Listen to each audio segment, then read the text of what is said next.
Sine x का derivative cos x होता है, ये हम सभी को पता है, लेकिन ऐसा क्यों होता है आइए आज की इस वीडियो में देखते हैं। देखिए यहाँ पर हमने y equals to sine x एक फंक्शन ले लिया है। अगर हम साइन एक्स का ग्राफ बनाते हैं तो कुछ इस तरह का दिखेगा। अब देखिए dy ओवर dx हमें पता है क्या होता है, dy over dx equals to slope of the tangent line.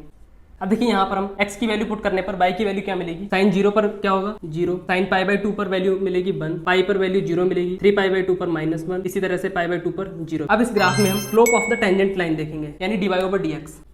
सबसे पहले हम 0 पर देखेंगे तो 0 पर टेंजेंट लाइन क्या होगी, देखिए ये होगी टेंजेंट लाइन। ये टेंजेंट लाइन यहाँ पर क्या होगी y equals to x। y equals to x पर स्लोप क्या होगा, यानी dy ओवर dx 1।